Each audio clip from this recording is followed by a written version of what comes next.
الرسالة اللي معانا النهارده اتكتبت سنة 1981، بس الغريب فيها إن هي بتوصف وضع بيروت ولبنان بالملي في الوقت الحالي، نفس القرى ونفس القذائف ونفس الطيران ونفس الوجع. التاريخ حرفيا مش بيعيد نفسه، التاريخ بينتقم مننا في بيروت. المرعب أكتر في لبنان مش صوت الطيران حاليا، المرعب أكتر إنك تحس إن الزمن بيتعاد بيك مرة واثنين وثلاثة، وإنك تكون رجعت لسنة 1975. الصورة اللي بنشوفها النهارده في 2026 للنازحين واللي خارجين من قراهم وبيوتهم هي نفس الصور اللي شافها اهلنا في لبنان من 50 سنه، وكأن لبنان مكتوب عليها ان هي تفضل في ساقيه تدور ما بتوقفش. السؤال الاهم واللي بيخوف، هل احنا فعلا قدام نهايه الحزب اللبناني ولا بنشوف بدايه لصراع اهلي جديد هياكل الاخضر واليابس في بيروت؟ اهلا بيكم في العالم المجنون، انا محمد ممدوح، والنهارده هنحكي الحكايه سوا ونفكك ابعاد اللي بيحصل في الداخل اللبناني.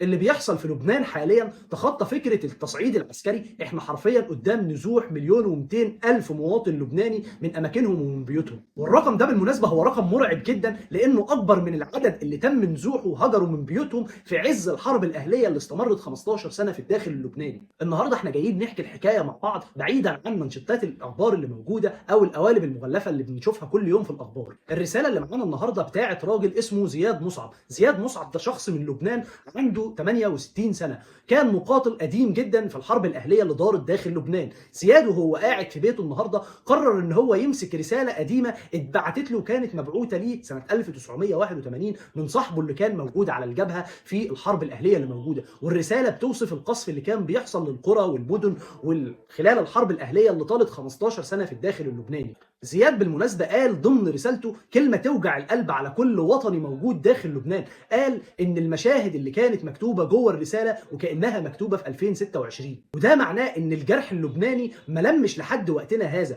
وده معناه ان نص قرن من الزمن ما كانش كافي بالمناسبة ان هو يخلي الجرح اللبناني يلم ويلتئم.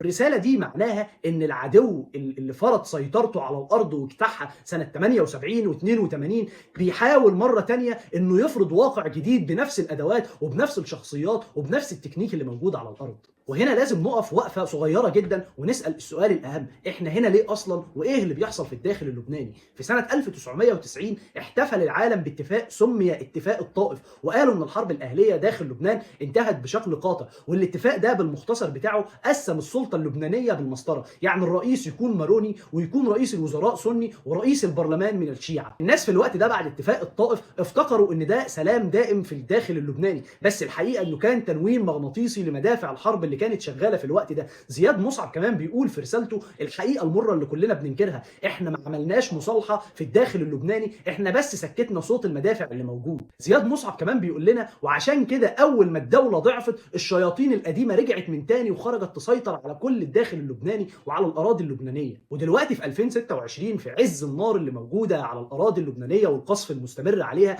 امريكا بتستضيف مفاوضات الهدف منها ظاهريا هو وقف اطلاق النار وانهاء الحرب وانهاء ان هم يضموا اراضي من العربيه اللي موجوده في لبنان في الجنوب. لكن الحقيقه المره اللي احنا لازم نقولها ان ده لغم مزروع جوه الاتفاق، وان الاتفاق مش بالبساطه بتاعه وقف اطلاق النار او ان في مصالحه لبنانيه او ان عوده الدوله وسيادتها ترجع تاني زي ما هي، لان احنا عندنا هناك في لبنان حاليا جبهتين. الجبهه الاولانيه الحكومه وشايفه ان الوقت مناسب لنزع السلاح من الحزب اللبناني، وكمان الحزب اللبناني عنده حضنه شعبيه شايفه ان الدوله نفسها بتخونهم وهي تحت الضرب والحصار اللي موجود. الدبلوماسيين اللي موجودين في الداخل اللبناني بيقولوا كلام مرعب جدا، بيقولوا ان الاتفاق ده فيما معنى يعني وصفه ان هو لمواجهه الداخل، مش اعلان وقف اطلاق نار او مصالحه داخليه، بالعكس هو الاتفاق ده بيحط الدوله اللبنانيه لصراع داخلي مره ثانيه. طبعا ليه تفسيرات كتير جدا، والهدف والسؤال الاهم ان ليه هم بيقولوا الكلام ده، وده لانك بتخير فريق انه يستسلم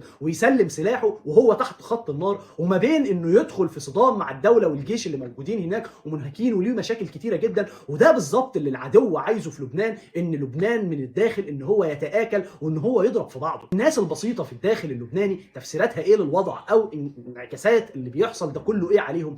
اسمعوا كلام رفيق برزخي، وده كان قيادي مسلح زمان، وبالمناسبه هو كان مسيحي، النهارده بيدير فندق عادي جدا في لبنان. ورفيق ده بيقول صدمه قويه جدا، بيقول انا علمت ولادي ازاي يشيلوا السلاح وازاي يضربوا. الجيل اللي ما شافش الحرب في 75 ولا ولا معاش الحرب الاهليه اللي حصلت في لبنان واستمرت 15 سنه، النهارده المفروض انه بدل ما يفهم التكنولوجيا ويفهم الاي اي ويفهم ايه اللي بيحصل في العالم ويحاول انه يغير من نفسه، مستعد يشيل سلاح تاني ويتعلم ازاي ان هو يشيل سلاح في الوقت اللي الدوله محتاجه ان هي تتبني من تاني. لما تلاقي الجماعات بدات تتحول لساحات استقطاب كبيره جدا، ولما الجنازات بتاعه السياسيين تتحول لاطلاق نار وتحدي مع الدوله ومع كل اللي موجودين، يبقى احنا هنا مش قدام تصعيد عسكري او خلاف سياسي، احنا حرفيا قدام كارثه وقنبله موقوته موجوده في الداخل اللبناني.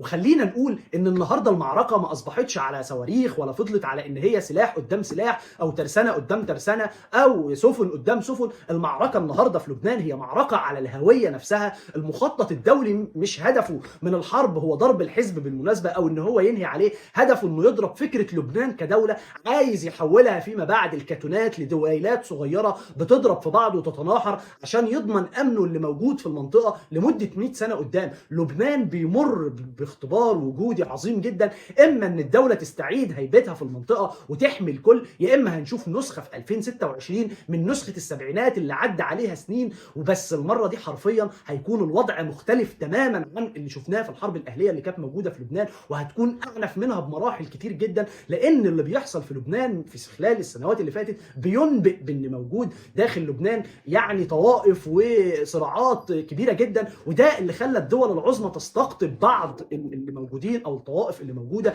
ويبقى انتمائها الاكبر للدول ديت مش انتمائها الوطني اللي موجود للدوله او للجيش او للحكومه، او لانهم بيعتبروا كمان ان الحكومه متواطئه. وده يعني ممكن نتكلم عنه في حلقه طويله جدا عن ما موجود في الداخل اللبناني وايه الطوائف وهم بيعملوا ايه، وليه اصلا في صراعات ما بينهم وبين بعض، وليه موجودين سنه وموجودين شيعه وموجودين مسيحيين ومسلمين وموجودين طوائف في العديد جدا. وده هنتكلم في فيديو تاني. لبنان مش بعيد عننا، لبنان دوله عربيه، وبالمناسبه لبنان هي من الدول المقربه لقلبنا شخصيا. يعني الدرس ده المفروض نفهمه كلنا. زياد مصعب صرخ صرخه قويه جدا في رسالته وانهاها وقال: احنا لما شلنا السلاح زمان دمرنا البلد كلها، وكل واحد شد اللحاف ناحيته عشان خاطر يغطي الجزء اللي هو عايزه، ولما اتزنقنا اللحاف ده ما غطاش اي حاجه، وهيكشف عوره الدوله اللبنانيه والصراعات الكتير اللي موجوده جواها. وقال في نهايه الرساله: لبنان محتاج غطاء وطني مش طائفي، لبنان محتاج ناس وطنيين عشان خاطر يعيدوا هيكله الدوله اللبنانيه، لبنان محتاجه دوله قويه تقول لا للعدوان على اراضيها، لا والف لا للفتنه اللي موجوده بمفهومها الشامل. صرخه زياد مصعب النهارده هي جرس الانذار لكل اللي موجودين في الداخل اللبناني ان هم يحافظوا على هويه الدوله اللبنانيه، وان ما يتمش استقطاع اراضي منها بالشكل اللي احنا بنشوفه ده. فكروا لبنان بعد كل اللي احنا اتكلمنا عليه والرسائل اللي احنا قلناها قادر انه يهرب من لعنه التاريخ ويوقف الحرب الاهليه اللي قبل ما تبدا، ولا المفاوضات اللي بتتم اللي جايه ديت وبتحصل في واشنطن هتكون مجرد بنزين على نار؟ كنت مكان زياد ورسالته وبعد كل اللي اتكلمنا عليه النهارده هتحس بايه بالمناسبه؟ مستني رايكم في الكومنتات.